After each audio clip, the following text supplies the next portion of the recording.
Itatimbi kiri nangumbe, aita o kiri nangumbe,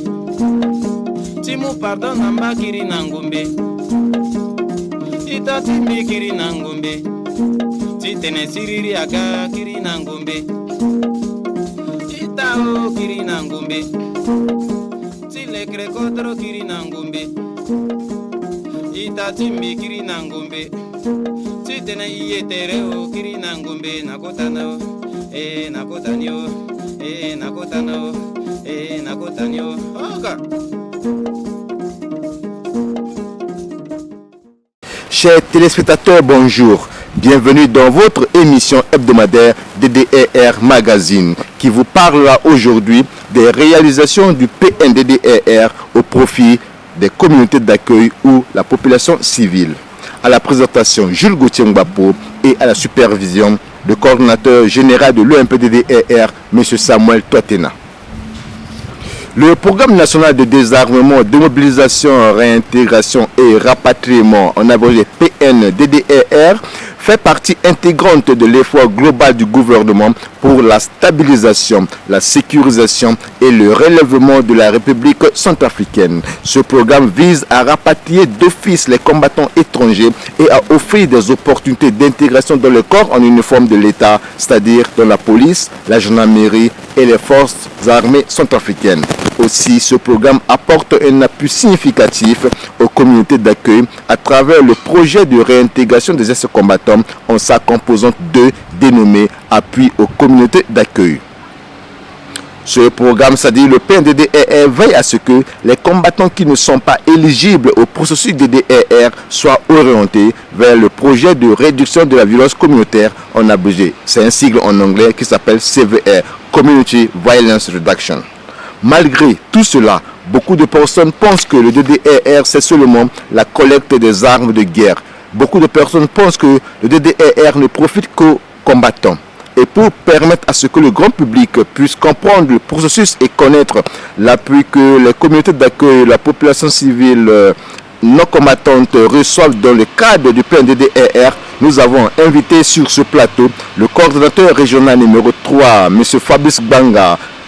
qui est basé à Pawa, pour répondre aux préoccupations des auditeurs et téléspectateurs sur les réalisations du PNDDER au profit de la communauté ou bien de la population civile. Monsieur Fabrice Banga, bonjour. Bonjour. La toute première question, monsieur le coordinateur, est-ce que le DDER est-il aussi bénéfique pour les communautés d'accueil ou simplement pour la population civile non combattante? Merci, monsieur le journaliste, de l'opportunité. Pour répondre à votre question, je pense qu'il est d'abord nécessaire de préciser l'objectif du programme national de DDRR qui est d'abord de soutenir la réintégration socio-économique des ex-combattants et ensuite d'améliorer l'accès aux infrastructures socio-économiques de base, c'est-à-dire l'appui aux communautés, afin que la population puisse retrouver la paix, la cohésion sociale et le vivre ensemble. Et vous savez, pour répondre à votre question, le programme national de DDRR est vraiment bénéfique pour les communautés. On dit communauté d'accueil parce que ce sont ces communautés-là qui vont accueillir le retour des ex-combattants désarmés, démobilisés. Et le programme DDRR pense également aux communautés par la construction ou la réhabilitation des infrastructures socio-économiques de base. Ça fait partie de la composante 2 du projet, le projet de réintégration socio-économique des ex-combattants qui ressort du troisième R, du premier R, je veux dire, premier R de DDRR. Donc le projet de réintégration socio-économique des ex-combattants a deux composantes, comme nous le savons. La première composante vise à appuyer la réintégration socio-économique des ex-combattants et la deuxième composante vise à appuyer les communautés. Et pour l'appui aux communautés, nous avons la construction des infrastructures socio-économiques de base. Pour dire que c'est bénéfique pour la... Effectivement, le DDR est aussi bénéfique pour les communautés. Parlons des infrastructures socio-économiques. Alors dites-nous, combien d'infrastructures socio-économiques ont été construites dans la grande préfecture de Luampende? Oui, nous savons que bien avant, nous parlons de Luampende, qui regroupe Bozoum, Pawa, Bokaranga, puis en allant. Aujourd'hui, avec le nouveau découpage, nous avons 2 préfectures. Donc Luampende avec chef-lieu Bozoum et Limpende, chef-lieu Pawa. Le PREC s'est installé depuis plus d'1 an, presque 2 ans déjà, dans la préfecture de Luampende. Nous avons, avec notre partenaire d'exécution qui est l'Organisation internationale pour les migrations OIM, nous avons mis en place des comités locaux. Ces comités locaux ont pour mission de choisir au nom des communautés les infrastructures à construire pour le relèvement socio-économique des membres des différentes communautés. Et c'est à cet effet que nous avons mis en place ces comités locaux. Et à Bozoum, les comités locaux ont choisi la construction d'un nouveau marché, la construction de 2 forages, 2 points d'eau, la construction des bâtiments scolaires, 7 bâtiments scolaires à Pawa, ça c'est dans les communes de Pawa, la construction également des maisons de jeunes, 2 maisons de jeunes à Pawa, des ponts à Pawa Centre et des collecteurs bus. Donc, pour répondre directement à votre question, monsieur le journaliste, je pense qu'en parlant de ces infrastructures socio-économiques, précisément à Pawa, nous avons déjà remis aux populations 24 lampadaires solaires. 11 lampadaires solaires à Bédaya 1, 11 lampadaires solaires à Betoko, et il y a des bâtiments qui sont en construction, 7 bâtiments scolaires pour les citer. Nous avons notamment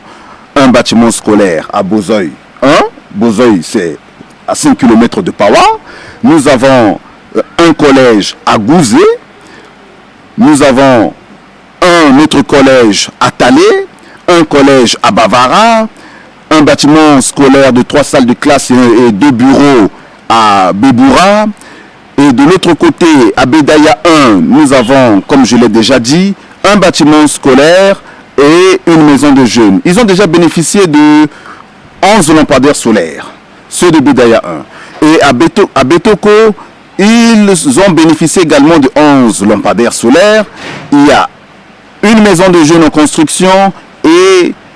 un autre collège en construction par le PREC. Donc ce sont les dividendes, je peux dire, ce sont les dividendes du DDRR dans la région numéro 3, précisément dans la préfecture de Limpende. À Bozoum, et comme je l'ai dit tout à l'heure, il y a déjà la construction d'un marché moderne et 2 forages qui sont déjà remis à la population. Nous savons bien que les objectifs du projet de réintégration des ex-combattants est la promotion et la pratique de la cohésion sociale dans la zone où ce projet est exécuté. Pensez-vous, monsieur le coordinateur régional, que les infrastructures socio-économiques construites contribuent-elles à l'atteinte de cet objectif? Effectivement, nous avons les marchés qui sont construits. Ce sont des lieux de retrouvailles des membres des communautés, des différentes communautés. Il y a les musulmans qui viennent vendre, il y a les chrétiens qui sont là, il y a même les animistes. Nous avons de l'autre côté, sous les lampadaires, c'est tout le monde qui vient pour les petits commerces, les écoles qui sont construites. C'est ouvert à tout le monde. C'est un lieu, effectivement, c'est un lieu de cohésion sociale. C'est un lieu de réconciliation. C'est un lieu de vivre ensemble des communautés. Donc, le PREC contribue effectivement à la cohésion sociale, au vivre ensemble des communautés. Pour la réalisation de telles activités de grande envergure, il vous faut des moyens. Il vous faut aussi des partenaires. Alors, M. Gbanga, dites-nous, d'où provient le financement de ces activités et avec quels partenaires travaillez-vous dans la région numéro 3? Vous savez que le projet de réintégration socio-économique des ex-combattants PREC est un projet du gouvernement centrafricain porté par l'unité d'exécution du programme national de DDRR. Ce projet bénéficie du financement de la Banque mondiale. Et dans la région numéro 3, nous avons notre partenaire d'exécution qui est l'Organisation internationale pour les migrations. Merci à M. Fabrice Gbanga, coordinateur régional de l'UMPDDR numéro 3, qui est basé à Pawa, présentement en mission à Bangui. Nous vous remercions pour avoir répondu à notre invitation, M. Fabrice Gbanga. Je vous remercie. Merci, chers téléspectateurs, pour avoir suivi ce magazine. Vos critiques et suggestions sont les bienvenues pour l'amélioration de ce magazine. Vous pouvez aussi suivre les activités de l'UMPDDR sur Facebook et Twitter aux adresses suivantes. À la présentation, Jules Gauthier Mbapo, et à la supervision de cette émission, le coordinateur général de l'UMPDDR, M. Samuel Totena. Nous vous disons au revoir et à la semaine prochaine. Itatimbi kiri na ngumbe Aita o kiri na ngumbe Timu pardon namba kiri na ngumbe Itatimbi Pakara Fabrice Gbanga iba alaike mokonzi UMPDDR ti gbakodo ta alaike na tamati kwa na bangi silaso aye dati gati tene apika patara na I na ndoti kwa singa DDR magazine ibara la kiri singira mingi na la Ibara la wagusiga. Quand je undana ekitiso iba na tala ngosoka ombiani azwa ki unda teta tene est-ce que DDR niso asala gini gindaliti atrugutumba ako wala satene azuko do kwa abanjo na pekoninga Kira singila mingi ndaliti unda so ala unda chitene kirna pekoni amulegi na mlenge chikodro so dushna terechi dalimochala na da fonono chala chitene ala ma tene nanduchi kwaso yekisara na yati DDRR ngana yati pialo sosi mbrimbri ya bando na ndocha la soir kotongo amenge chikodro sosi a kotongo mina mambuko chala so na tele prek titene mbikiri na pekochi unda chala pakara wagosinga mbi penser DDRR a batene mbrimbri lo batene na ndochi ala so a rokotongombe na angbeni turugu tumba ala sosi a rokotongombe na mambuko chala si na pekoni amandana la inzene kusala chimamboko amuna la gba chitena la sara na kwa mais na terrain ninga aussi iba lo na yati akopia loso ti sosi amamboko na amulenge chikodro sosi agbumombelani akopia loni abando aussi na ndochi amulenge chikodro chi akete kodro sosi ibalani azingombe na mamboko cha itachala so donc so chitena wa a communauté et DDR ni le mamboko na a mulenge chikodro ti atikete kodro chi nga aussi na lege chambenya ye so irinya tene wara sarango ada wara sarango a mbini a domonyon wara sarango mbina ye sosi a mulenge chikodro ni veni a wunda chitene ngubia na lege chipialo chi DDR a sarana la chitene nga aussi bumbingo cha mulenge chikodro ala kira buduchi yako ala kira matere siriri ya kira na chikodro mbege na mbege ala so gbungu mbisiaza ngana ala so akina chikodro DDR aba abile chilo mbringa na ndochala aussi ayi tentana ge iba ala tenejatene alekere adati école wa dati fangon beti alekere gara alekere gbata mingi bala fana ilaso na mbageti pawaka mimbi na gbakodo otasatene bati region 3 so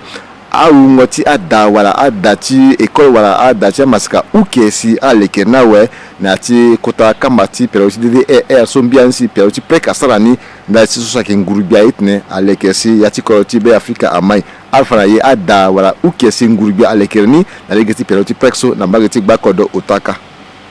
ibasi tongane imutene ti kiri na pekochi undani imutene isarte na ndochi uampende yani a konomingi iba igwe na mbegeti pawa so agala so limpende ikiri na mbegeti bozum so angba uampende igwe isi na bukaranga igwe isi na mbegeti kui iba aki andoso kwesi a molengeti Kodroni à l'enveni à la soro yeso irimi atene an yeso ilimbi ngurubia limbi titene asara nala na pekoti kota DDR so sigbiati kodro a zinyangani lani na mbegeti bozum iba amuningeti kodroni asoro atene ani ye domonyo ngu ti nyongoni nzoningu si iba pialoso waraso irina tene preke asarana la domonyo use so imuna la nyawe ala tondati nyawe tingati tiribira lani na kobela ti songo didiso aki nango iso ekeda si ibanga aussi a itati ti bozum ala tene garaso anikida akimbe ni gara si ani unda ti tene ngurubia na lege ti pialo ti preke so alekera na ani yeso irinya tenembeni finigara se iba itondani isara iki sara na ngwe sumbi kitentenala finigara ti buzum so si ake bumbiande amolinge ti kodro kweda na tereni ako amolinge ti buzum iba ala unda awa ti dada sosaki bando na ngangu ti la wara lampadaire solaire et na bozum so iba a lampadaire solaire so izani na yati a kete kodro wara na quartier ti bozum ko ungonia sara bala konuse ikilani iza lampadaire ni balo ta na osho so si balo konusa kina bozum si ikangi ya chambini na bedaya 1 nga na betoko na mbegeti pawa so aki nambege ti bozum la mais nambege ti pawa so si ndokwati ti unité d'exécution ti programme ti DDR akeda nambege ti pawa iba nyesi isaraka amlinge ti kodro so ala venia wunda tene ndali ti DDR yeso ne ti wara na pekoni lege wara gbagbara so si batongo ngwa pika aki suku mingi si azwa lingbe ti wampa ki bubaya kachazo ala unda gbagbara oku so si preka sarani si emunda la nyawe ala ke tambula na ndoni na ngwe sumbe ke tenetene ala unda nga titene alekirna la na yata commune ti pawa aunda titene alekirna la dalokoro mba sambala e adalokoro mba sambala so na ngwe sumbe ke tenetene ta chimbe sumbi londoka na pawa mbiga a pika ali cha dani kwe dani aganduru ti unzewe bana yati nzeso adani kwe dalokoro so na datingia cha maseka aki uzi su ungoni mbasambala ti dalokoro nga datinga cha masika use so si aki na sisi ti pawa si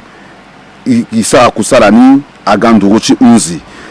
tongana si iba wampende angbagi na bozum pepe na mbige ti bokaranga aussi a moninge ti kodro a soronga aussi a nzene ye wara forage nga aussi na gara ti tene asara na la na mbige ti kui wara na mbege ti de Gaulle so kwa kene ya ti région 3 iba amolinge ti kodoronga aunda adomonyon so yeke sara na ala ka uku ala unda adalokoro so igwe na mbini jusqu'à na ndoso iri na mini kodro so si azwa ki sida yo pepe ngurubia agwe unité d'exécution du programme agwe mbi ici na Songere so si amolinge ti kodro so ka ekeka ala ke mandambe ti gina gbe ti amburu iba preke alekere dalokoroka so aki ayi so si akusala so na yati région warazua ota région numéro 3 unité d'exécution du programme DDRR na pialoso le ekebando na ndoni so erena tene pialo ti preke asara akota kwaso ndali ti amolinge ti kodro ti be Africa. Est-ce que DDR ou la projet Peknso a que sangatne a bien gigiti azu sortne a améliorer conditions de vie ti amé kodoni pialo ti prek a bagi teneti a la so gbumbe akwape e ngurubia ye dati tene pialo ti prek le bas ndo mbringri aussi e na ndo cha la so gbumbe se aziawe mais le bando mbringri na ndo cha mulinge ti kodro ti tene a gben du ti chala a ya du ti chala na nduzu so na ngati munju France atene waramini résilience tia communauté so ayo ala na nduzu titene biani ala kira warangangu yeba ki yeso se preke akisara na ngwe sola na bimengondo ti ibaso mbeni ako ti akwa wala kamba ti kwa soit ne objectif so si projet prek ayeke gini akati na sala si azo solana tiribira wala balaka wala serika ti na kwa du place quoi ne cohésion sociale. Est-ce que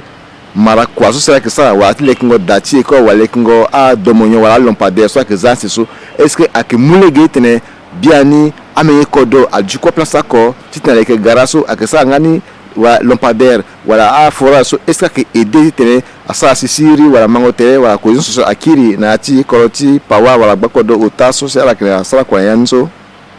ita timbe wagosinga iba ando tongana a gara akindo so akibumbi azo da mingi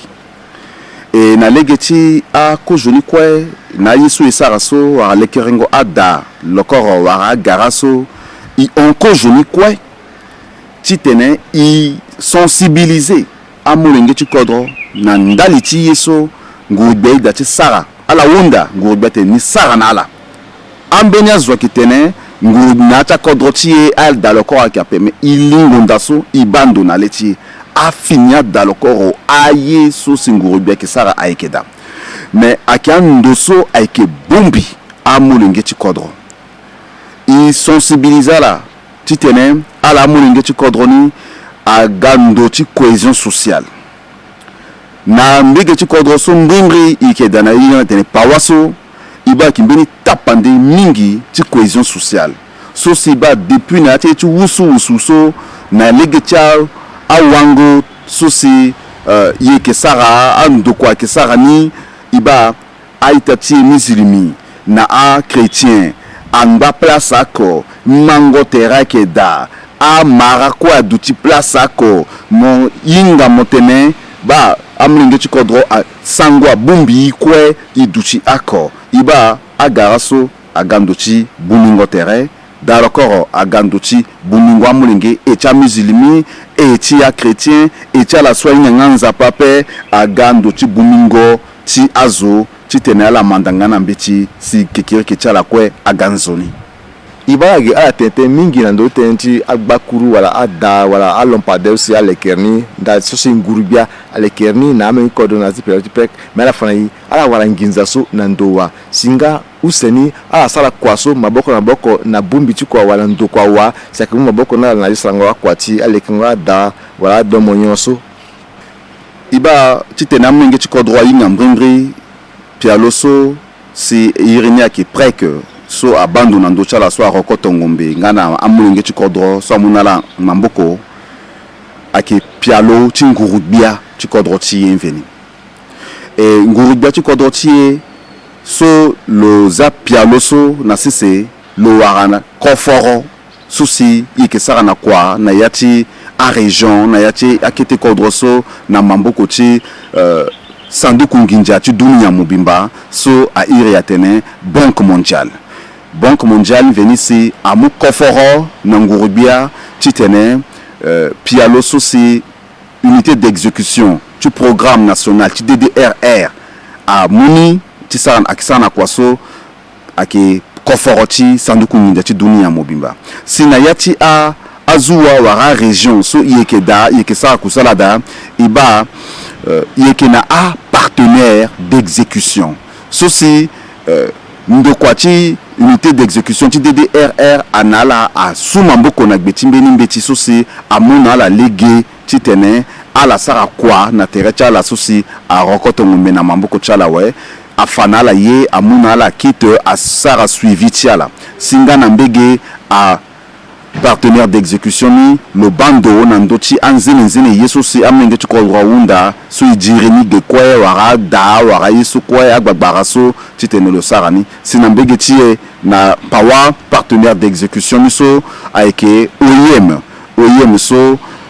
lo ke bando na pawa lo kisara ni kusala na pawa nga na buzum si nambege ti ando tongana bokaranga nga na akui le so si kisara kwa na luka ayeke acted quand je suis ekamiterna la eke muligetne ala mumbeni wango ala mu wango wala tongumbela na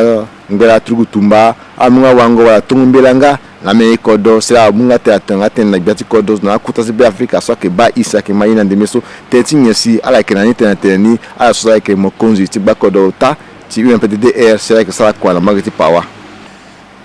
inga amengeti kodro ya mengeti kodro tibe Afrika biati kodro sosi isoro lo lami na kojo monda tilo lo mungangu tilo kwe titene lo sarasi siriri akiri na ndocho kodro tie si e amengeti kodro solani popoti ya kangbe ngbacha etingangu wabira kirikiriso popoti kwe akira bumbi ya gako e birasu biati kodro lo sara titene siri buningo tere aga duchiso iba akolengoni lasu lo long veni lo gwe na seseti pawa lozi kota DDR iba koja phase ti DDR pilote akeda sina kota DDR so biati kodro veni lo gwe na seseti pawa lo gwe lo golozi yanga ti kota DDR so si lasu iba amonengeti kodro Tiachi région Soekeda wa région numéro 3 à Londo na Pawa Bozuma go jusqu'à Nambegetia Bokaranga Anjima Nambegetia kui a Mulengeti Kodro izingo mena mamboko chala ifanala yeti mamboko sifadeso ala ki debouze chala ala so ki debouze ala so ko sia zingo mena mamboko chala sala ki debouze na ngweso akijite mbitene ala mbitene ala bungangu tongana tiso ala manda ala gbu yeso ala ikesara titene dunia chala mveni aganzoni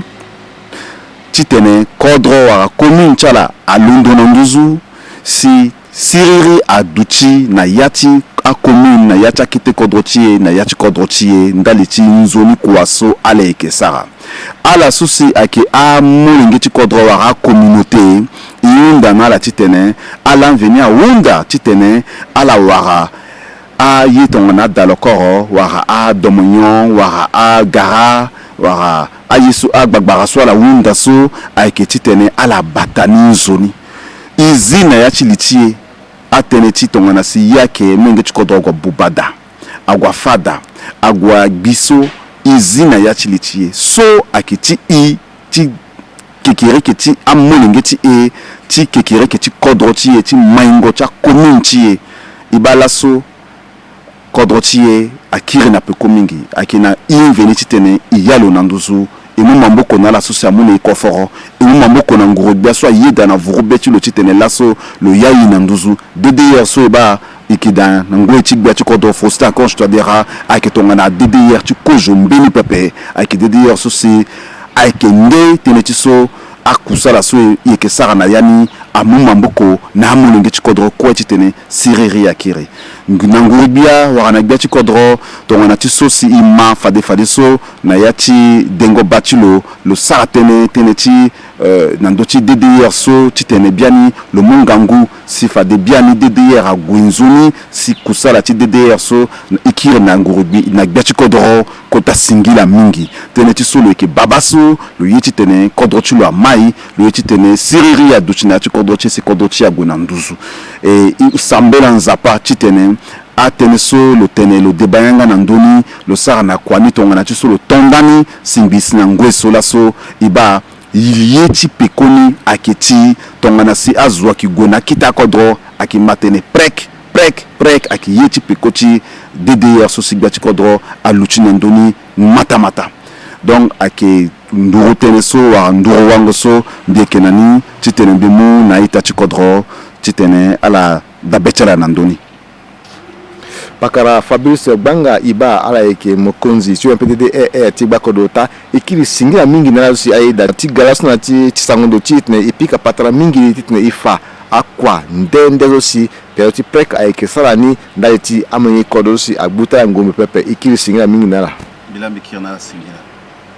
nangazi singani babiani ayeke Jules Gauthier Ngbapo sumi lekele gerti kwa singa so sumi kifape ko nala sumi wanga mungo boko ngala mungo wango ti mokonzi sur PDDR so bele ke pakara samo totana inalo kwe ibumbi si tena ite ange ba ko bele COVID-19 ayeke da ayeke njonsi ala yura kwe kanga on chala eke wala terande nala na ingati peko na timi fini kwa singa DDR magazine itati mikiri na ngombe titena iye tere o kiri na ngombe nakotana o nakotani o nakotana o nakotani o oka